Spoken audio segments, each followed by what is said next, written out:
Veniamo nuovamente dal Veneto, quindi abbiamo invitato Marco Geromini, sindaco di Concordia Sagittaria. Come vede la diretta purtroppo procura anche questi inconvenienti, queste notizie tragiche naturalmente non fanno piacere. Parliamo di Concordia Sagittaria, signor sindaco, perché c'è grande attenzione alla famiglia ultimamente da parte della sua amministrazione.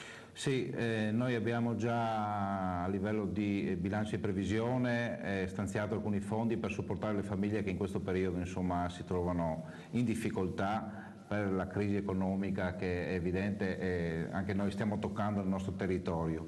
L'attenzione la stiamo dando, supportando appunto quelle famiglie che si trovano con lavoratori disoccupati in cassa integrazione e che chiaramente devono in qualche maniera far funzionare la famiglia con i figli e quant'altro. Senta, alla luce dei risultati dei ballottaggi di ieri, il Veneto orientale è diventata davvero, possiamo dire, una delle poche roccaforti del centro-sinistra.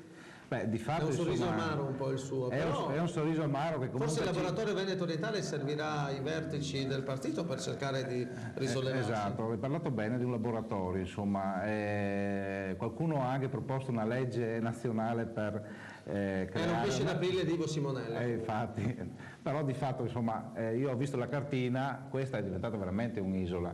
No, a parte gli scherzi e le battute adesso, io credo che i 4 sindaci che governano i comuni del centro-sinistra, Portoguarese, Luigino Moro, Antonio Bertoncello appena riconfermato e Paolo Anastasia, insieme con me insomma avranno una grossa responsabilità alle spalle, quella di come dire, far capire che il centro-sinistra dove governa bene. Sotto questo aspetto io con questi colleghi sindaci insomma, ci siamo guardati negli occhi e abbiamo detto cerchiamo di fare squadra, cerchiamo di far capire insomma, che i sindaci eletti nel centro-sinistra sono ottimi amministratori.